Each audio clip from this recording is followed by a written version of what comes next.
300 ವರ್ಷಗಳ ಹಿಂದೆ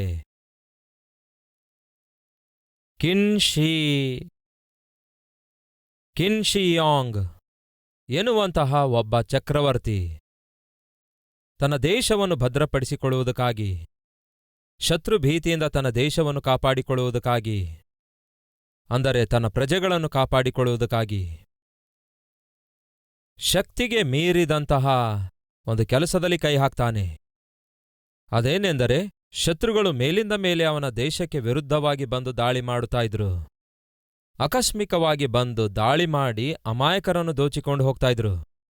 ತನ್ನ ಪ್ರಜೆ ಚೆನ್ನಾಗಿರಬೇಕೆಂದು, ತನ್ನ ದೇಶ ಕ್ಷೇಮಕರವಾಗಿರಬೇಕೆಂದು ಉದ್ದೇಶಿಸಿ ಅವನು ಒಂದು ಶಕ್ತಿಗೆ ಮೀರಿದ ಕೆಲಸದಲ್ಲಿ ಕೈ ಹಾಕುತ್ತಾನೆ. ಅದೇನೆಂದರೆ, ತನ್ನ ದೇಶದ ಸುತ್ತಲೂ ಒಂದು ದೊಡ್ಡ ಗೋಡೆ ಕಟ್ಟಬೇಕು, ಒಂದು ಕೋಟೆ ಕಟ್ಟಬೇಕು ಎಂಬ ತೀರ್ಮಾನ ತೆಗೆದುಕೊಂಡ. ನಮ್ಮ ಹೈದರಾಬಾದ್ನಲ್ಲಿ ಗೋಲ್ಕೊಂಡ ಚಕ್ರವರ್ತಿ ನಿವಾಸಿಸುವ ಒಂದು ಬೆಟ್ಟ ಇದೆ. ಆ ಬೆಟ್ಟದ ಸುತ್ತಲೂ ಪೌಳಿಗೋಡೆಗಳುಳ್ಳ ಒಂದು ಕೋಟೆ ಇದೆ. ಆ ಕೋಟೆ ಆ ಬೆಟ್ಟದ ಸುತ್ತಲೂ ಕಟ್ಟಲಾಗಿದೆ. ಹಾಗೆ ಕಟ್ಟುವುದಕ್ಕಾಗಿ ಅನೇಕ ಸಾವಿರಾರು ಜನರು ಪ್ರಯಾಸಪಟ್ಟಿದ್ದಾರೆ. ಬಹಳ ವರ್ಷಗಳವರೆಗೂ ಆ ಕೋಟೆ ಕಟ್ಟಲಾಗಿದೆ. ಆ ಕೋಟೆ ಕಟ್ಟಲು ಕಾರಣವೇನೆಂದರೆ ರಾಜನು ಕ್ಷೇಮವಾಗಿರುವುದಕ್ಕಾಗಿ. ಆದರೆ ಆ ದಿನ ಆ ಚೈನಾ ದೇಶದ ಚಕ್ರವರ್ತಿ ಆಶಿಸಿದ್ದೇನೆಂದರೆ, ನನ್ನ ಪ್ರಜೆಗಳು ಕ್ಷೇಮಕರವಾಗಿರಬೇಕು ಎಂದು ಆಶಿಸಿ, ಯಾವ ದಿಕ್ಕಿನಿಂದ ಶತ್ರುಗಳು ಬಂದು ತನ್ನ ದೇಶದ ಮೇಲೆ ದಾಳಿ ಮಾಡಿ ಆಕಸ್ಮಿಕವಾಗಿ ಬಂದು ಅಮಾಯಕರ ಪ್ರಾಣವನ್ನು ತೆಗೆಯುತ್ತಾ ಇದ್ರೋ, ಆ ಪ್ರದೇಶವನ್ನೆಲ್ಲ ಪ್ರೊಟೆಕ್ಟ್ ಮಾಡಬೇಕು, ಭದ್ರಪಡಿಸಿಕೊಳ್ಳಬೇಕೆಂದು ಯೋಚಿಸಿ, ಯಾರೊಬ್ಬರೂ ದಾಟಿ ಬರಲಾರದಂತಹ ಅತ್ಯಂತ ದೊಡ್ಡ ಗೋಡೆ ಕಟ್ಟಬೇಕು ಎಂಬ ತೀರ್ಮಾನ ತೆಗೆದುಕೊಂಡ. ಸುಮಾರು ಕ್ರಿಸ್ತಪೂರ್ವ 220ನೇ ವರ್ಷದಲ್ಲಿ, ಕ್ರಿಸ್ತಪೂರ್ವ 220ನೇ ವರ್ಷದಲ್ಲಿ ಆ ಪ್ರದೇಶದಲ್ಲಿ ಗೋಡೆ ಕಟ್ಟುವಂತಹ ಕೆಲಸದಲ್ಲಿ ಕೈ ಹಾಕುತ್ತಾನೆ. ಆ ಚಕ್ರವರ್ತಿ ಕೊಟ್ಟ ಕರೆಯನ್ನು ಅಂಗೀಕರಿಸಿದ ಪ್ರಜೆಗಳು ನೂರಾರು ಸಂಖ್ಯೆಯಲ್ಲಿ, ಸಾವಿರಾರು ಸಂಖ್ಯೆಯಲ್ಲಿ, ಲಕ್ಷಾಂತರ ಸಂಖ್ಯೆಯಲ್ಲಿ ತಮ್ಮ ದೇಶ ಕಾಪಾಡಿಕೊಳ್ಳುವುದಕ್ಕಾಗಿ, ತಮ್ಮ ಪ್ರಜೆಗಳನ್ನು ಕಾಪಾಡಿಕೊಳ್ಳುವುದಕ್ಕಾಗಿ ಆ ಗೋಡೆ ನಿರ್ಮಿಸುವ ಕೆಲಸದಲ್ಲಿ ಕೈ ಹಾಕ್ತಾರೆ. ದೇಶದ ಸುತ್ತಲೂ ಪ್ರಾಮುಖ್ಯವಾಗಿ ಶತ್ರುಗಳು ಆಕಸ್ಮಿಕವಾಗಿ ಬಂದು ದಾಳಿ ಮಾಡುವ ಆ ಪ್ರದೇಶದ ಸುತ್ತಲೂ ಗೋಡೆ ನಿರ್ಮಿಸುವಂಥದ್ದು ಅಷ್ಟು ಸುಲಭವಾದ ಕೆಲಸವಲ್ಲ. ಆದಾಗ್ಯೂ ಆ ಗೋಡೆ ನಿರ್ಮಾಣ ಪ್ರಾರಂಭಿಸಿದ. ಯಾವಾಗ ಮುಕ್ತಾಯಗೊಳ್ಳುತ್ತೆ ಈ ಗೋಡೆಯ ನಿರ್ಮಾಣ ಎನ್ನುವುದು ಆ ಚಕ್ರವರ್ತಿಗೆ ಗೊತ್ತಿಲ್ಲ. ಯಾವಾಗ ಮುಗಿಯುತ್ತೆ ಈ ಗೋಡೆ ನಿರ್ಮಾಣ ಎಂಬುದಾಗಿ ನಿರ್ಮಿಸುವಂತಹ ನೂರಾರು, ಸಾವಿರಾರು, ಲಕ್ಷಾಂತರ ಜನರಿಗೂ ಗೊತ್ತಿಲ್ಲ. ಆದರೆ ಅವರೆಲ್ಲರಿಗಿರುವ ಆಸೆ ಏನೆಂದರೆ, ನಾವು ಪ್ರಾರಂಭಿಸೋಣ, ನಮ್ಮ ದೇಶದ ಕ್ಷೇಮಕ್ಕೋಸ್ಕರ, ನಮ್ಮ ದೇಶ ಭದ್ರತೆಗೋಸ್ಕರ ಈ ಗೋಡೆ ನಿರ್ಮಾಣ ಪ್ರಾರಂಭಿಸೋಣ. ಒಂದು ವೇಳೆ ನಮ್ಮಿಂದ ಇದು ಪೂರ್ತಿಗೊಳ್ಳದಿದ್ದರೆ ನಮ್ಮ ಮಕ್ಕಳು ಪೂರ್ತಿಗೊಳಿಸುತ್ತಾರೆ, ಅವರಿಂದಲೂ ಆಗದಿದ್ದರೆ ನಮ್ಮ ಮೊಮ್ಮಕ್ಕಳು ಪೂರ್ತಿಗೊಳಿಸುತ್ತಾರೆ.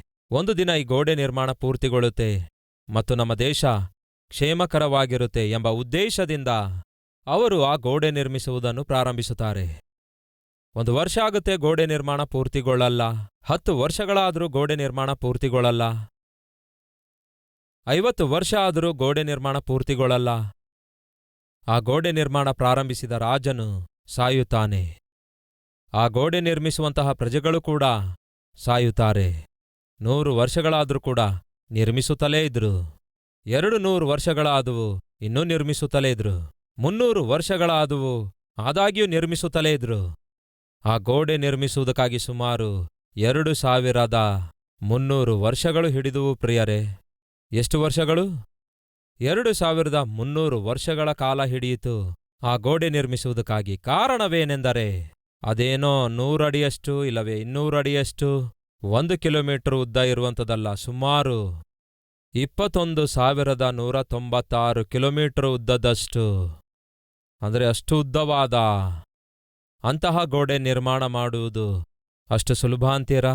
ಸುಮಾರು 21,000 ಕಿಲೋಮೀಟರ್ಗಳು ಉದ್ದವಿರುವ ಗೋಡೆ ಅವರು ನಿರ್ಮಿಸುತ್ತಾರೆ. ಹಾಗೆ ನಿರ್ಮಿಸುವುದಕ್ಕಾಗಿ 2300 ವರ್ಷಗಳ ಕಾಲ ಹಿಡಿಯಿತು. ಅಂದರೆ ಆ ಗೋಡೆ ನಿರ್ಮಾಣ ಯೇಸುಕ್ರಿಸ್ತನು ಜನಿಸುವುದಕ್ಕಿಂತ ಮುಂಚೆ ಪ್ರಾರಂಭವಾಯಿತು.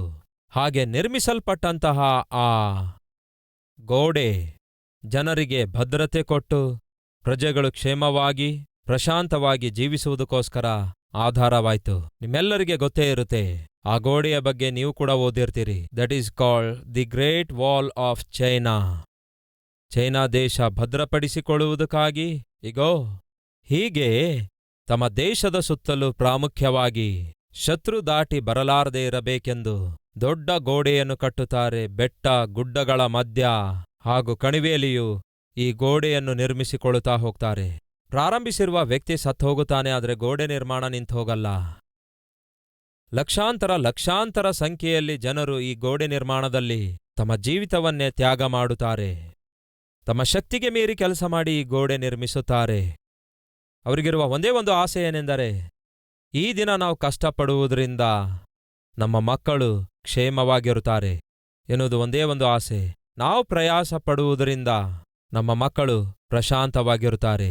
ಸಾಧ್ಯವಾದರೆ ನಾವು ಪ್ರಾಣ ಕೊಡುವುದರಿಂದಲೂ ನಮ್ಮ ಮಕ್ಕಳು ಪ್ರಮಾದದಿಂದ ತಪ್ಪಿಸಲ್ಪಡ್ತಾರೆ ಎಂಬ ಒಂದೇ ಒಂದು ಧ್ಯೇಯದಿಂದ ಗುರಿಯಿಂದ ಅವರು ಆ ಗೋಡೆಯ ನಿರ್ಮಾಣವನ್ನು ಪೂರ್ತಿಗೊಳಿಸುತ್ತಾರೆ.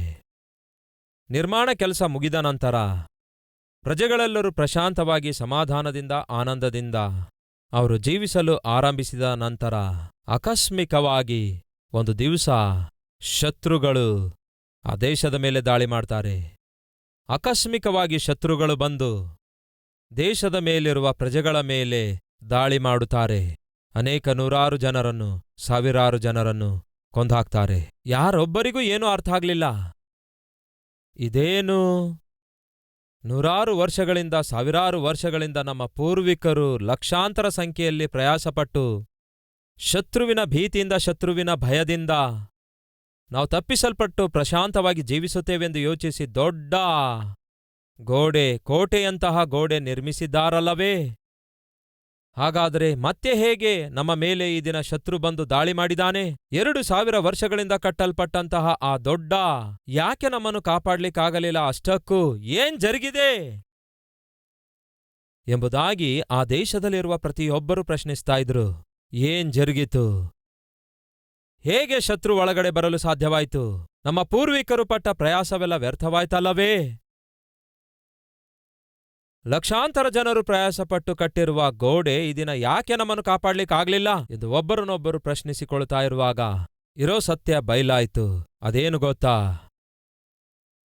ಗೋಡೆ ಅದ್ಭುತವಾಗಿ ನಿರ್ಮಿಸಲ್ಪಟ್ಟಿತು, ಆದರೆ ಆ ಗೋಡೆಯ ಬಾಗಿಲ ಬಳಿಯಲ್ಲಿ ಯಾರನ್ನು ಕಾವಲುಗಾರನಾಗಿಟ್ಟಿದರೋ ಆ ಕಾವಲುಗಾರನಾಗಿರುವವನು ಲಂಚ ತೆಗೆದುಕೊಂಡು ಶತ್ರುಗಳು ಬಂದಾಗ ಅವರಿಗಾಗಿ ಬಾಗಿಲು ತೆರೆದ.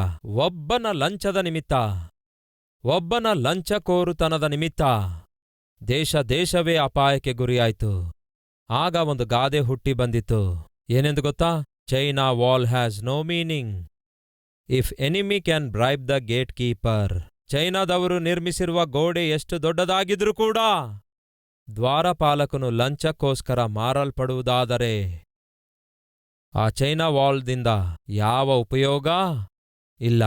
ಒಬ್ಬನು ಲಂಚ ತೆಗೆದುಕೊಳ್ಳುವುದರಿಂದ 2000 ವರ್ಷಗಳಿಂದ ಲಕ್ಷಾಂತರ ಜನರು ಕಟ್ಟಿರುವ ಗೋಡೆ ವ್ಯರ್ಥವಾಗಿ ಹೋಯಿತು ಪ್ರಿಯರೇ. ಒಬ್ಬನು ದುಡ್ಡಿಗೋಸ್ಕರ ಗೊಬ್ಬು ಕೆಲಸ ಮಾಡಿದ್ದಕ್ಕಾಗಿ ಸಾವಿರಾರು ವರ್ಷಗಳಿಂದ ಪಟ್ಟ ಪ್ರಯಾಸ, ಲಕ್ಷಾಂತರ ಜನರು ಸುರಿಸಿರುವ ಕಣ್ಣೀರು, ಅವರ ಬೆವರು ವ್ಯರ್ಥವಾಗಿ ಹೋಯಿತು. ಪ್ರಿಯ ಸಹೋದರ ಸಹೋದರಿಯರೇ, ತನ್ನ ಪ್ರಜೆ ಕ್ಷೇಮಕರವಾಗಿರಬೇಕೆಂದು, ತನ್ನ ಪ್ರಜೆಗಳು ಪ್ರಶಾಂತವಾಗಿರಬೇಕೆಂದು ಅವರನ್ನು ಕಾಪಾಡುವುದಕ್ಕಾಗಿ ಒಂದು ಗೋಡೆ ನಿರ್ಮಿಸಬೇಕು ಎಂದು ಆಶಿಸಿದ ಒಬ್ಬ ಚಕ್ರವರ್ತಿ.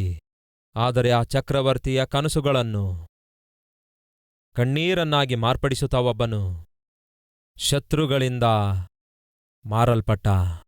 ಶತ್ರುಗಳು ಕೊಟ್ಟಿರುವಂತಹ ಲಂಚಕ್ಕೆ ಮಾರಲ್ಪಟ್ಟು ದೇಶವನ್ನೇ ಅಪಾಯಕ್ಕೆ ಗುರಿಪಡಿಸಿದ. ಎಷ್ಟು ದುರ್ಮಾರ್ಗಿಯಾಗಿದ್ದ ನೋಡಿ. ಎಷ್ಟೋ ಜನ ಅತ್ತಿರುತ್ತಾರೆ, ಎಷ್ಟೋ ಜನ ಕಣ್ಣೀರು ಸುರಿಸಿರುತ್ತಾರೆ, ಎಷ್ಟೋ ಜನ ದುರ್ಮಾರ್ಗಿಯನ್ನು ನೋಡಿ ಆವೇದನೆ ಪಟ್ಟಿರುತ್ತಾರೋ. ಪ್ರಿಯ ಸಹೋದರ ಸಹೋದರಿಯರೇ, 2000 ವರ್ಷಗಳ ಹಿಂದೆ ಎಕ್ಸಾಕ್ಟ್ ಆಗಿ ಇದೇ ಕಾರ್ಯ ಜರುಗಿತು. ಯೆರೂಸಲೇಮ್ ಎಂಬ ಪಟ್ಟಣದಲ್ಲಿ ಲೋಕವನ್ನು ಉದ್ಧರಿಸುವುದಕ್ಕಾಗಿ, ಪ್ರಪಂಚವನ್ನು ಪ್ರಶಾಂತತೆಯಿಂದ ತುಂಬಿಸುವುದಕ್ಕಾಗಿ, ಆತನ ಪ್ರಜೆಗಳೆಂದು ಕರೆಯಲ್ಪಡುವಂತಹ ನಾವೆಲ್ಲರೂ ಕ್ಷೇಮವಾಗಿರುವುದಕ್ಕಾಗಿ ದೇವರು ತನ್ನ ಮಗನಾದ ಯೇಸುಕ್ರಿಸ್ತನನ್ನು ಈ ಲೋಕಕ್ಕೆ ಕಳಿಸಿಕೊಟ್ರು, ನಮ್ಮನ್ನು ರಕ್ಷಿಸುವುದಕ್ಕಾಗಿ. ಶ್ರೇಷ್ಠವಾದ ಬೋಧನೆಗಳನ್ನು ಮಾಡಿ, ಸುವಾರ್ತೆಯನ್ನು ಪ್ರಕಟಿಸಿ, ಪಾಪದಲ್ಲಿ ಜೀವಿಸುವಂಥವರು ಹೇಗೆ ಪರಿಶುದ್ಧ ಮಾಡಲ್ಪಡುವರೆಂದು ಅಮೂಲ್ಯವಾದ ಸಂದೇಶಗಳನ್ನು ನಮ್ಮ ಕರ್ತನಾದ ಯೇಸುಕ್ರಿಸ್ತನು ಒದಗಿಸಿದ್ದಾರೆ. ಆತನು ಪ್ರಾರಂಭಿಸಿರುವ ಸೇವೆ ಆತನೊಂದಿಗೆ ಮುಕ್ತಾಯಗೊಳ್ಳಬಾರದೆಂದು, ಆ ಸೇವೆ ಮುಂದುವರಿಯಬೇಕೆಂದು, ಆ ಪರಿಚರ್ಯ ಮುಂದುವರಿಯಬೇಕೆಂದು ಯೇಸುಕ್ರಿಸ್ತನು 12 ಮಂದಿ ಶಿಷ್ಯರನ್ನು ಆರಿಸಿಕೊಳ್ಳುತ್ತಾರೆ. 3.5 ವರ್ಷಗಳವರೆಗೂ ಯೇಸು ತನ್ನ ಸೇವೆಯನ್ನು ಅದ್ಭುತವಾದ ರೀತಿಯಲ್ಲಿ ಮುಂದುವರಿಸಿ ಕೊನೆಗಾಣಿಸುವಂತಹ ಕೊನೆಯ ಗಳಿಗೆಗಳು ಬಂದಿದುವು. ಅದೊಂದು ಗುರುವಾರವಾಗಿತ್ತು.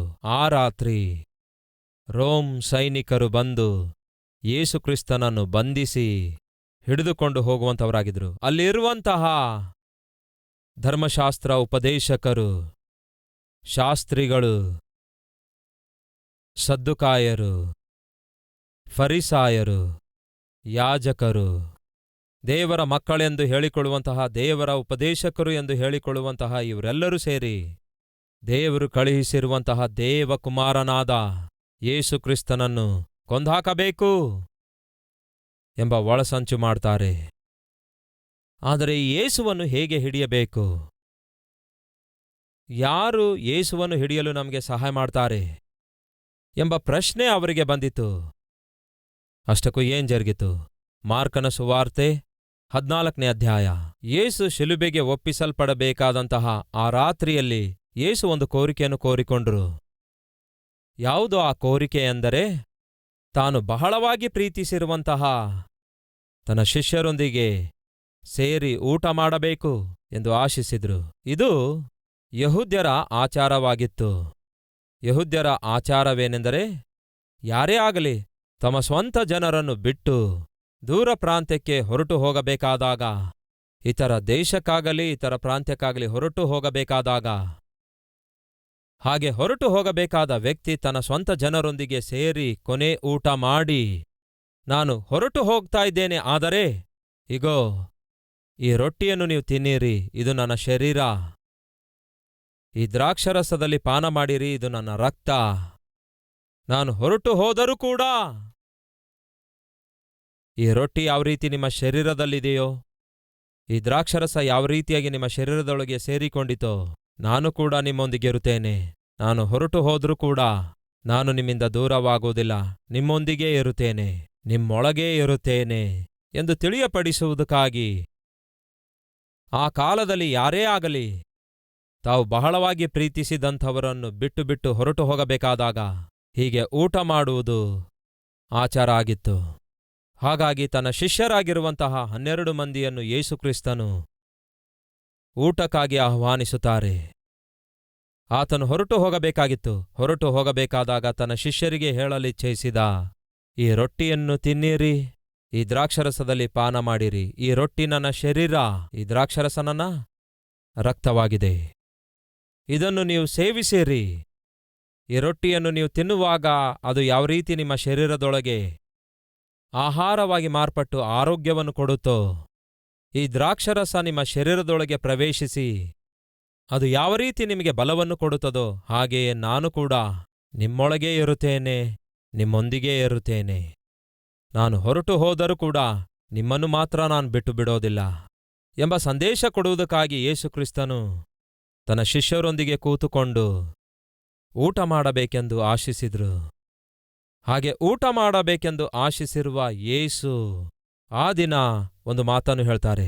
ಆ ದಿನ ತಾನು ಆರಿಸಿಕೊಂಡಿರುವಂತಹ, ತಾನು ಪ್ರತ್ಯೇಕಿಸಿಕೊಂಡಿರುವಂತಹ, ತಾನು ಕರೆದಿರುವಂತಹ, ತನ್ನ ಸೇವೆ ಮಾಡುತ್ತಿರುವಂತಹ 12 ಮಂದಿ ಶಿಷ್ಯರನ್ನು, ಅವರಲ್ಲಿ 6 ಜನ ಬಲಗಡೆಯಲ್ಲಿ 6 ಜನ ಎಡಗಡೆಯಲ್ಲಿ ಇದ್ದು ಮಧ್ಯದಲ್ಲಿ ಯೇಸು ಇದ್ರು. ಇವರೆಲ್ಲ ಒಟ್ಟಿಗೆ ಊಟ ಮಾಡ್ತಿರುವಾಗ ಒಂದು ಮಾತನ್ನು ಹೇಳ್ತಾರೆ ಪ್ರಿಯರೇ. ಬಹುಶಃ ಆ ಮಾತು ಈ ದಿನ ನಮ್ಮಲ್ಲಿ ಕೆಲವರಿಗೆ ಅನ್ವಯಿಸಬಹುದು. ಆ ದಿನ ಆತನು ಹೇಳಿರುವ ಆ ಮಾತು ಬಹುಶಃ ಈ ದಿನ ನಮಗೂ ಕೂಡ ಅನ್ವಯಿಸಬಹುದು. ಯಾವುದು ಆ ಮಾತು? ನೋಡೋಣ ಬನ್ನಿ. ಮಾರ್ಕನ ಸುವಾರ್ತೆ 14ನೇ ಅಧ್ಯಾಯ 18ನೇ ವಚನ. ಅವರು ಕೂತುಕೊಂಡು ಊಟ ಮಾಡುತ್ತಿರುವಾಗ ಯೇಸು ಹೇಳಿದ್ದೇನೆಂದರೆ, ನಿಮ್ಮಲ್ಲಿ ಒಬ್ಬನು. ಅವರು ಕೂತುಕೊಂಡು, ನಾವು ಕೂಡ ಕೂತ್ಕೊಳ್ಳುತ್ತೇವೆ. ಊಟ ಮಾಡುತ್ತಿರುವಾಗ ನಾವು ಕೂಡ ಊಟ ಮಾಡುತ್ತೇವೆ. ಆದರೆ ಆ ಸಮಯದಲ್ಲಿ ಯೇಸು ಹೇಳುತ್ತಾರೆ, ನಿಮ್ಮಲ್ಲಿ ಒಬ್ಬನು, ಅಂದರೆ ನನ್ನ ಸಂಗಡ ಊಟ ಮಾಡುವವನೇ, ನನ್ನನ್ನು ಹಿಡಿದು ಕೊಡುವವನಾಗಿದ್ದಾನೆ ಎಂದು ನಿಮಗೆ ಸತ್ಯವಾಗಿ ಹೇಳುತ್ತೇನೆ ಅಂದನು. 12 ಮಂದಿ ಕರೆಯಲ್ಪಟ್ಟವರಾಗಿದ್ರು. ಆ 12 ಮಂದಿ ಪ್ರತ್ಯೇಕಿಸಲ್ಪಟ್ಟವರಾಗಿದ್ರು. ಆ 12 ಮಂದಿ ಪರಿಚರ್ಯದಲ್ಲಿ ಪಾಲ್ಗೊಳ್ಳುವಂಥವರು, ಪ್ರಸಂಗಗಳನ್ನು ಮಾಡುವಂಥವರಾಗಿದ್ರು. ಈಗ ಯೇಸುವಿನೊಂದಿಗೆ ಸೇರಿ ಊಟ ಮಾಡುತ್ತಾ ಇದ್ದಾರೆ. ಈ ದಿನ ನಾವೆಲ್ಲ ಯಾರಾಗಿದ್ದೇವೆ ಹೇಳಿ? ಪಾಪದಿಂದ ಪ್ರತ್ಯೇಕಿಸಲ್ಪಟ್ಟವರಾಗಿದ್ದೇವೆ. ಯೇಸುವಿನ ಮಕ್ಕಳಾಗಿರುವುದಕ್ಕಾಗಿ ಕರೆಯಲ್ಪಟ್ಟವರಾಗಿದ್ದೇವೆ. ಯೇಸುವಿಗೆ ಸಾಕ್ಷಿಗಳಾಗಿ ಜೀವಿಸುವುದಕ್ಕೋಸ್ಕರ ಆರಿಸಲ್ಪಟ್ಟವರಾಗಿದ್ದೇವೆ. ನಾವು ಕೂಡ ನಮ್ಮ ಸಭೆಗಳಲ್ಲಿ ಏನ್ಮಾಡ್ತೇವೆ? ಯೇಸುವಿನೊಂದಿಗೆ ಸೇರಿ ಊಟ ಮಾಡುತ್ತೇವೆ. ಆ ದಿನ ಅದೇ ಜರುಗಿತು. ಈ ದಿನವೂ ಕೂಡ ನಮ್ಮ ಸಭೆಗಳಲ್ಲಿ ಅದೇ ಜರುಗುತ್ತೆ. ಆ ದಿನ ಯೇಸು ಹೇಳಿರುವ ಮಾತೇನೆಂದರೆ, ನೀವೆಲ್ಲರೂ ಸೇರಿ ನನ್ನ ಸಂಗಡ ಊಟ ಮಾಡುತ್ತಾ ಇದ್ದೀರಲ್ಲವೋ? ನಿಮಗೊಂದು ವಿಷಯ ಹೇಳಬೇಕು. ಅದೇನೆಂದರೆ, ನಿಮ್ಮಲ್ಲಿ ಒಬ್ಬನು ನನ್ನನ್ನು ಮಾರಿಬಿಡುತ್ತಾನೆ. ನಿಮ್ಮಲ್ಲಿ ಒಬ್ಬನು ನನ್ನನ್ನು ಶತ್ರುಗಳ ಕೈಗೆ ಹಿಡಿದುಕೊಡುತ್ತಾನೆ. ಕರೆಯಲ್ಪಟ್ಟವರೇ, ಪ್ರತ್ಯೇಕಿಸಲ್ಪಟ್ಟವರೇ, ಪರಿಚರ್ಯ ಮಾಡುವಂಥವರೇ, ಪ್ರತಿಷ್ಠಿಸಲ್ಪಟ್ಟವರೇ ಆಗಿದ್ದೀರಿ. ಆದಾಗ್ಯೂ ನಿಮ್ಮಲ್ಲಿ ಒಬ್ಬನು ನನ್ನ ಸಂಗಡ ಕೂತ್ಕೊಂಡು ಊಟ ಮಾಡ್ತಿದ್ದಾನೆ. ಆದರೆ ಈ ಊಟ ಮುಗಿದ ನಂತರ ಅವನು ಹೊರಗೆ ಹೋಗಿ ನನ್ನನ್ನು ಹಿಡಿದುಕೊಡುತ್ತಾನೆ. ನನ್ನ ಸಂಗಡ ಕೂತ್ಕೊಂಡು ಊಟ ಮಾಡುತ್ತಾನೆ, ನನ್ನ ಸಂಗಡ ಕೂತ್ಕೊಂಡು ದ್ರಾಕ್ಷಾರಸ ಸೇವಿಸುತ್ತಾನೆ. ಆದರೆ ಹೊರಗಡೆ ಹೋಗಿ ನನಗೆ ವ್ಯತಿರೇಕವಾಗಿ ಜೀವಿಸುತ್ತಾನೆ, ನನಗೆ ವ್ಯತಿರೇಕವಾಗಿ ವ್ಯವಹರಿಸುತ್ತಾನೆ, ನನ್ನನ್ನು ಮಾರಿಬಿಡ್ತಾನೆ, ನನ್ನನ್ನು ಅವಮಾನಗೊಳಿಸುತ್ತಾನೆ ಎಂಬುದಾಗಿ ಆ ದಿನ ಯೇಸು ಒಬ್ಬನ ಕುರಿತು ಹೀಗೆ ಹೇಳುತ್ತಾರೆ. ಪ್ರಿಯರೇ, ಆ ಒಬ್ಬನು ಯಾರು ಹೇಳಿ? ಯಾರೆಂದು ಗೊತ್ತಾ? 12 ಮಂದಿ ಶಿಷ್ಯರಲ್ಲಿ ಒಬ್ಬನಾಗಿರುವ ಯೂದ ಇಸ್ಕರಿಯೋತನು. ಏನ್ ಮಾಡ್ಲಿಕ್ಕಿದ್ದ? ಯೇಸುವಿನ ಸಂಗಡ ಮೌನವಾಗಿ ಬಂದು ಊಟ ಮಾಡ್ತಾ ಇದ್ದ. ಏನು ಗೊತ್ತಿಲ್ಲದವನಂತೆ, ಆತ್ಮೀಕನಾಗಿರುವಂತೆ, ಪರಿಶುದ್ಧನಾಗಿ ಜೀವಿಸುವವನಂತೆ, ಸೇವೆಯಲ್ಲಿ ಪಾಲ್ಗೊಳ್ಳುವವನಂತೆ, ಯೇಸುವಿನ ಶಿಷ್ಯನಾಗಿ ಶಿಷ್ಯರಲ್ಲಿಯೇ ಒಬ್ಬನಾಗಿರುವಂತೆ ಬಂದು ಯೇಸುವಿನ ಮೇಜಿನಲ್ಲಿ ಪಾಲ್ಗೊಳ್ತಿದ್ದಾನೆ. ಎಷ್ಟೋ ಆತ್ಮೀಕನಂತೆ ಕಾಣಿಸಿಕೊಳ್ಳುತ್ತಾನೆ, ಎಷ್ಟೋ ಭಕ್ತನಂತೆ ಕಾಣಿಸಿಕೊಳ್ಳುತ್ತಾನೆ. ಆದರೆ ಯೇಸುವಿನ ಮೇಜಿನಲ್ಲಿ ಪಾಲ್ಗೊಂಡ ನಂತರ ಅವನು ಮಾಡುವ ಕೆಲಸ ಎಂಥದೆಂದರೆ ಪಾಪಿಷ್ಟ ಕೆಲಸ. ಅವನು ಮಾಡುವ ಕೆಲಸ ಎಂಥದೆಂದರೆ ಯೇಸುವನ್ನು ಅವಮಾನಗೊಳಿಸುವ ಕೆಲಸ, ಯೇಸುವಿನ ಮನಸ್ಸು ಗಾಯಗೊಳಿಸುವ ಕೆಲಸ, ಯೇಸುವನ್ನು ಮಾರುವ ಕೆಲಸ, ಯೇಸುವನ್ನು ಹಿಡಿದುಕೊಡುವಂತಹ ಕೆಲಸ ಅವನು ಮಾಡುವವನಾಗಿದ್ದ. ನೀವು ನನ್ನ ಸಂಗಡ ಊಟ ಮಾಡುತ್ತಾ ಇದ್ದೀರಲ್ಲವೇ? ಹಾಗಾದರೆ ನಿಮ್ಮಲ್ಲಿ ಒಬ್ಬನು ನನ್ನನ್ನು ಹಿಡಿದುಕೊಡುವವನಾಗಿದ್ದಾನೆ, ಅವಮಾನಗೊಳಿಸಲಿಕ್ಕಿದ್ದಾನೆ, ಗಾಯಗೊಳಿಸಲಿಕ್ಕಿದ್ದಾನೆ ಎಂದು ಆ ದಿನ ಯೇಸು 12 ಮಂದಿ ಶಿಷ್ಯರಲ್ಲಿ ಒಬ್ಬನ ಕುರಿತು ಹೇಳ್ತಾರೆ. ಈ ದಿನ ಬಹುಶಃ ದೇವರು ನಿನ್ನ ಕುರಿತು ಹೇಳ್ತಿರಬಹುದು. ಈ ದಿನ ಬಹಳ ಚೆನ್ನಾಗಿ ವಾಕ್ಯ ಕೇಳ್ತಾ ಇದ್ದೀರಿ, ಭಕ್ತನಂತೆ ಭಕ್ತಳಂತೆ ವಾಕ್ಯ ಕೇಳ್ತಾ ಇದ್ದೀರಿ, ಆತ್ಮಿಕನಂತೆ ಆತ್ಮಿಕಳಂತೆ ವಾಕ್ಯ ಕೇಳ್ತಾ ಇದ್ದೀರಿ. ನಿಮ್ಮ ಮನೆಯಲ್ಲಿರುವವರಿಗೆ ಗೊತ್ತಿಲ್ಲ, ನಿಮ್ಮ ಸುತ್ತಲಿರುವವರಿಗೆ ಗೊತ್ತಿಲ್ಲ, ನಿಮ್ಮೊಂದಿಗೆ ಸೇವೆ ಮಾಡುವಂಥವರಿಗೂ ಕೂಡ ಗೊತ್ತಿಲ್ಲ. ಈ ದಿನ ನೀವು ಬಹಳ ಆತ್ಮಿಕರಂತೆ ಕಾಣಿಸಿಕೊಳ್ತಾ ಇದ್ದೀರಿ. ಆದರೆ ನಾಳೆ ಯೇಸು ಕ್ರಿಸ್ತನನ್ನೇ ಉದ್ಯೋಗ ಮಾಡುವ ಸ್ಥಳದಲ್ಲಿಯೋ, ನೀವು ಓದುತ್ತಿರುವ ಸ್ಥಳದಲ್ಲಿಯೋ, ಇಲ್ಲವೇ ಕೆಲಸ ಮಾಡುವ ಸ್ಥಳದಲ್ಲಿಯೋ, ಇಲ್ಲವೇ ಸ್ನೇಹಿತರ ಮಧ್ಯದಲ್ಲಿಯೋ ಯೇಸುವನ್ನು ನೀವು ಮಾರಿಬಿಡ್ತೀರೇನೋ, ಯೇಸುವನ್ನು ನೀವು ಹಿಡಿದುಕೊಡ್ತೀರೇನೋ, ಯೇಸು ಯಾರು ನನಗೆ ಗೊತ್ತಿಲ್ಲ ಎಂಬಂತೆ ವ್ಯವಹರಿಸುತ್ತೀರೇನೋ ಒಮ್ಮೆ ಆಲೋಚಿಸಿ. ಆ ದಿನ ಯೇಸು ಈ ಮಾತು ಹೇಳಿದಾಗ ಏನ್ ಜರುಗಿತು ಗೊತ್ತಾ? ನನ್ನ ಸಂಗಡ ಊಟ ಮಾಡುವವನೇ ನನ್ನನ್ನು ಹಿಡಿದುಕೊಡುವನೆಂದು ಸತ್ಯವಾಗಿ ನಿಮಗೆ ಹೇಳುತ್ತೇನೆ ಎಂದು ಅವರಿಗೆ ತಿಳಿಸಲು ಅವರು ದುಃಖಿತರಾಗಿ, ನಾನಲ್ಲವಲ್ಲ ಯೇಸುವೆ, ನಾನಲ್ಲವಲ್ಲ ಎಂದು ಒಬ್ಬೊಬ್ಬರು ಆತನನ್ನು ಕೇಳತೊಡಗಿದರು. ಅಯ್ಯ, ನೀನು ಪ್ರೀತಿ ಸ್ವರೂಪಿಯಾಗಿದ್ದಿ, ಪರಲೋಕದಿಂದ ಇಳಿದು ಬಂದ ಮನ್ನವಾಗಿದ್ದಿ, ಪರಿಶುದ್ಧನಾದ ದೇವಕುಮಾರನಾಗಿದ್ದೀರಿ. ನಿಮ್ಮನ್ನು ನಾವು ಹಿಡಿದುಕೊಡುವುದೇನು? ನಿಮ್ಮನ್ನು ನಾವು ಅವಮಾನಗೊಳಿಸುವುದೇನು? ನಿಮ್ಮನ್ನು ನಾವು ಮಾರಿಬಿಡುವುದೇನು? ನಿಮ್ಮ ಮನಸ್ಸನ್ನು ಗಾಯಗೊಳಿಸುವುದೇನು? ನಿಮ್ಮನ್ನು ನಾವು ಮೋಸ ಮಾಡುವುದೇನು? ಯೇಸುವೆ, ನಾನಲ್ಲವಲ್ಲ, ನಾನಲ್ಲವಲ್ಲ, ನಾನಲ್ಲವಲ್ಲ ಎಂದು ಒಬ್ಬೊಬ್ಬರು ತಮ್ಮನ್ನು ತಾವು ಪರಿಶೀಲಿಸಿಕೊಳ್ಳುತ್ತಾರೆ, ಪ್ರಶ್ನಿಸಿಕೊಳ್ಳುತ್ತಾರೆ, ಪರೀಕ್ಷಿಸಿಕೊಳ್ಳುತ್ತಾರೆ. ಈ ದಿನ ಬಹುಶಃ ಅದನ್ನೇ ನಾವು ಮಾಡಬೇಕು. ಸಹೋದರ ಸಹೋದರಿಯರೇ, ಕೇಳ್ತಿದ್ದೀರಾ?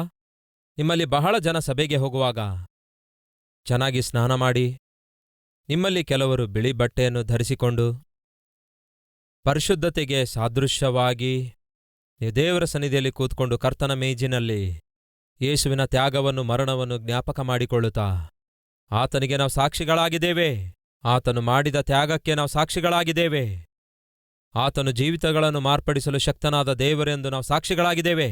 ಯಾಕೆಂದರೆ ಆ ದೇವರು ನಮ್ಮ ಜೀವಿತ ಮಾರ್ಪಡಿಸಿದ್ದಾರೆ, ಪರಿಶುದ್ಧಗೊಳಿಸಿದ್ದಾರೆ. ಪಾಪಿಷ್ಠರನ್ನು ಪರಿಶುದ್ಧಗೊಳಿಸುವಂತಹ ದೇವರು ಇದ್ದಾರೆ. ಆತನೇ ಕರ್ತನಾದ ಯೇಸು ಕ್ರಿಸ್ತನಾಗಿದ್ದಾರೆ. ಅದಕ್ಕೆ ನಾನೇ ಸಾಕ್ಷಿಯಾಗಿದ್ದೇನೆ ಎನ್ನುವ ರೀತಿಯಲ್ಲಿ ನೀವು ನಿಮ್ಮ ಸಭೆಗೆ ಹೋಗಿ ಕೂತ್ಕೊಳ್ತೀರಿ, ಬಹಳ ಸಂತೋಷ. ಆದರೆ ನಾಳಿನ ದಿನ ಏನ್ ಮಾಡ್ಲಿಕ್ಕಿದ್ದೀರಿ? ಸಹೋದರರೇ ಕೇಳ್ತಿದ್ದೀರಾ? ಸಹೋದರಿಯರೇ ಕೇಳ್ತಿದ್ದೀರಾ? ನಾಳಿನ ದಿನದಲ್ಲಿ ನೀವು ಏನ್ ಮಾಡ್ಲಿಕ್ಕಿದ್ದೀರಿ? ಮತ್ತೊಮ್ಮೆ ಯೇಸುಕ್ರಿಸ್ತನನ್ನು ಶಿಲುಬೆಗೆ ಹಾಕ್ಲಿಕ್ಕಿದ್ದೀರಾ? ಮತ್ತೊಮ್ಮೆ ಯೇಸುಕ್ರಿಸ್ತನನ್ನು ಶತ್ರುವಿಗೆ ಒಪ್ಪಿಸಿಕೊಡ್ಲಿಕ್ಕಿದ್ದೀರಾ? ಮತ್ತೊಮ್ಮೆ ಯೇಸುಕ್ರಿಸ್ತನನ್ನು ಅವಮಾನಗೊಳಿಸ್ಲಿಕ್ಕಿದ್ದೀರಾ? ಆತನಿಗೆ ಗಾಯಗೊಳಿಸಲಿಕ್ಕಿದ್ದೀರಾ? ಏನ್ ಮಾಡ್ಲಿಕ್ಕಿದ್ದೀರಿ? ಯಾರ ವಿಷಯದಲ್ಲಿ ಯೇಸು ಆ ಮಾತನ್ನು ಹೇಳಿದಾರೋ ಅವನು ಯೇಸುವಿನ ಸಂಗಡ ಕೂತ್ಕೊಂಡು ಊಟ ಮಾಡುತ್ತಾ ಇರುವಾಗ ನಂತರ ಅವನು ಎದ್ದು ಹೋಗಿ ಏನ್ ಮಾಡಿದ? ಯೇಸು ಕ್ರಿಸ್ತನನ್ನು ಶತ್ರುಗಳ ಕೈಗೆ ಹಿಡಿದುಕೊಡುತ್ತಾನೆ. ಹಾಗೆ ಯೇಸು ಕ್ರಿಸ್ತನನ್ನು ಶತ್ರುಗಳ ಕೈಗೆ ಹಿಡಿದುಕೊಟ್ಟಿರುವಂತಹ ಇಸ್ಕರಿಯೋತ ಯೂದನು ಸಾಧಿಸಿದ್ದೇನು? 30 ಬೆಳ್ಳಿ ನಾಣ್ಯಗಳು. ಅವುಗಳನ್ನು ಏನ್ ಮಾಡಿದ? ಗೊಬ್ಬು ಕೆಲಸ ಮಾಡಿ ದುಡ್ಡು ಸಂಪಾದಿಸಿ ಯೂದ ಇಸ್ಕರಿಯೋತನು ಸಾಧಿಸಿದ್ದೇನು? ಮರಣವನ್ನು ಕೊಂಡು ತಂದುಕೊಂಡ, ತನ್ನನ್ನು ತಾನೇ ಹತ್ಯೆ ಮಾಡಿಕೊಂಡ ಇಸ್ಕರಿಯೋತ ಯೂದನು. ಕೇಳಿ ಸಹೋದರ ಸಹೋದರಿಯರೇ, ಕರ್ತನ ಮೇಜಿನಲ್ಲಿ ಪಾಲ್ಗೊಂಡು ಆ ನಂತರ ಪಾಪಿಷ್ಠ ಕೆಲಸ ಮಾಡಿ ತನ್ನ ಪ್ರಾಣವನ್ನೇ ಕಳ್ಕೊಂಡ. ನಾವು ಕೂಡ ಕರ್ತನ ಮೇಜಿನಲ್ಲಿ ಪಾಲ್ಗೊಂಡು ನಾವು ಹೊರಟು ಹೋದ ನಂತರ ಮತ್ತೆ ಪಾಪಿಷ್ಠ ಕೆಲಸ ಮಾಡುವುದಾದ್ರೆ ಕೇಳಿರಿ, ನಿಮ್ಮ ಸ್ವಂತ ಕೈಯಾರೆ ನಿಮ್ಮ ಆತ್ಮಿಕತೆಯನ್ನು ನೀವು ನಾಶ ಮಾಡಿಕೊಳ್ತೀರಿ, ನಿಮ್ಮ ಶರೀರವನ್ನು ಹಾಳು ಮಾಡಿಕೊಳ್ಳುತ್ತೀರಿ, ಆರೋಗ್ಯವನ್ನು ಕೆಡಿಸಿಕೊಳ್ಳುತ್ತೀರಿ, ಕುಟುಂಬವನ್ನು ಕೆಡವಿ ಹಾಕಿಕೊಳ್ತೀರಿ, ನಿಮಗಿರುವಂತಹ ರಕ್ಷಣೆಯ ಆನಂದವನ್ನು ಕಳೆದುಕೊಳ್ಳುತ್ತೀರಿ. ಇಸ್ಕರಿಯೋತ ಯೂದನಾದರೂ ಪರಲೋಕವನ್ನೇ ಕಳೆದುಕೊಂಡ. ಕಾರಣ ಗೊತ್ತಾ? ಕರ್ತನ ಮೇಜಿನಲ್ಲಿ ಪಾಲ್ಗೊಂಡ ನಂತರ ಹೊರಟು ಹೋಗಿ ಯೇಸುವನ್ನೇ ಮಾರಿಬಿಟ್ಟ, ಹಿಡಿದುಕೊಟ್ಟ. ಈ ದಿನ ನಮ್ಮ ಮಧ್ಯೆ ಯಾರಾದರೂ ಇದ್ದೀರಾ? ಇಸ್ಕರಿಯೋತ ಯೂದನ ಹಾಗೆ ಈ ದಿನ ಆತ್ಮೀಕರಂತೆ ಕಾಣಿಸಿಕೊಳ್ಳುತ್ತಾ ಕರ್ತನ ಮೇಜಿನಲ್ಲಿ ಪಾಲ್ಗೊಂಡು ಮತ್ತೆ ಹಳೆಯ ಹೊಲಸಾದ ಪಾಪದ ಜೀವಿತವನ್ನು ಪ್ರಾರಂಭಿಸುವಂಥವರಿದ್ದೀರಾ? ಅಂಥವರು ಒಂದು ವೇಳೆ ನಮ್ಮ ಮಧ್ಯೆ ಇರುವುದಾದರೆ ನೀವು ಕೂಡ ಇಸ್ಕರಿಯೋತ ಯೂದನ ಮಾರ್ಗದಲ್ಲಿ ಹೋಗುತ್ತಾ ಇದ್ದೀರಿ. ಅದು ಕ್ಷೇಮವಲ್ಲ. ಇಸ್ಕರಿಯೋತ ಯೂದನ ಮಾರ್ಗ ಮರಣಕರವಾಗಿದೆ, ಪಾತಾಳಕ್ಕೆ ಕೊಂಡೊಯ್ಯುತ್ತೆ. ಆ ಮಾರ್ಗದಲ್ಲಿ ನೀವು ನಡೆಯಲಾರದೇ ಇರಬೇಕಾದರೆ ನೀವೇನ್ ಮಾಡಬೇಕು ಗೊತ್ತಾ? ಈ ದಿನ ಶಿಷ್ಯರ ಹಾಗೆಯೇ ಏನ್ ಮಾಡಬೇಕು? ಪ್ರಭುವೇ, ಮುಂದೆ ಏನು?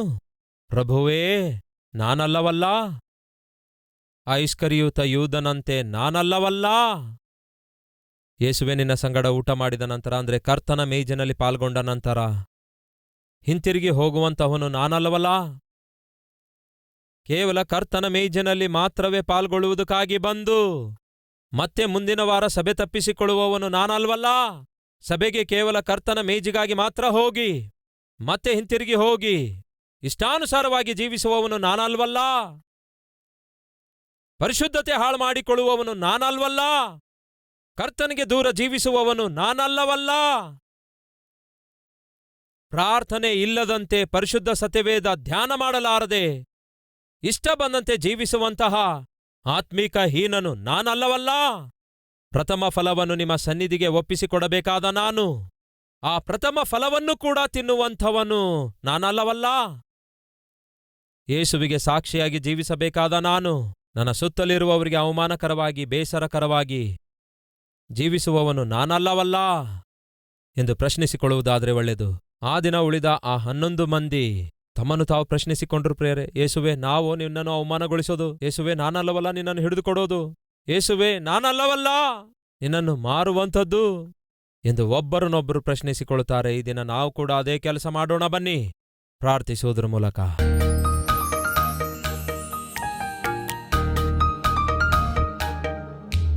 ದೇವರೇ, ದಿನೇ ದಿನೇ ನಾವು ಹಾಳಾಗುವಂಥವರಾಗಿರಬಾರದು. ದಿನೇ ದಿನೇ ನಿಮ್ಮಿಂದ ನಾವು ದೂರವಾಗಬಾರದು.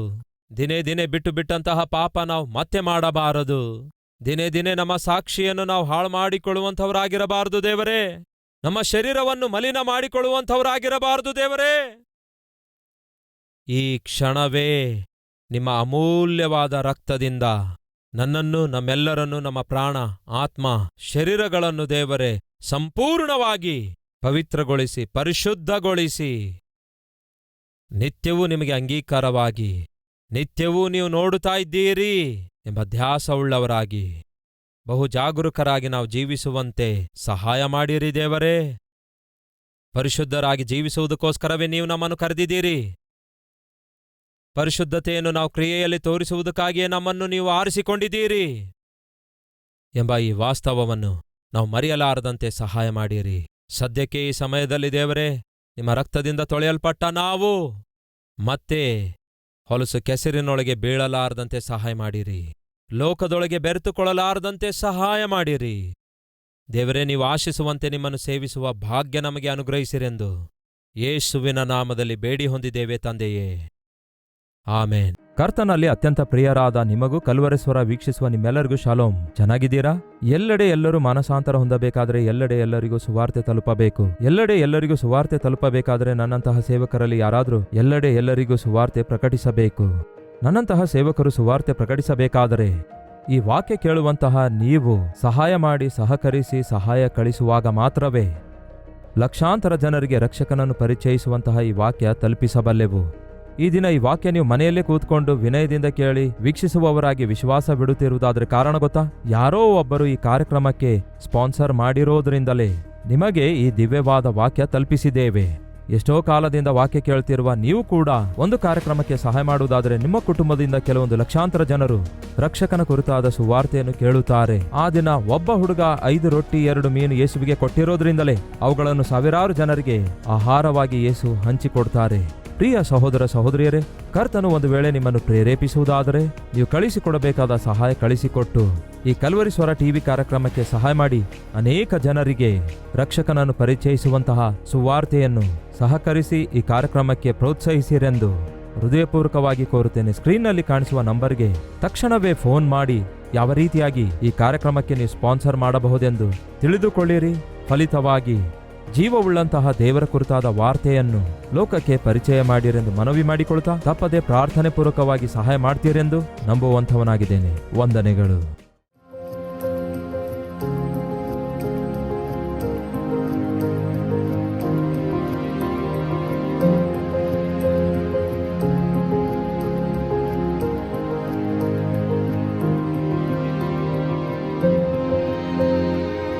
ನಮ್ಮ ವಿಳಾಸ Calvary, post box number 30, Kukatpally, Hyderabad 72.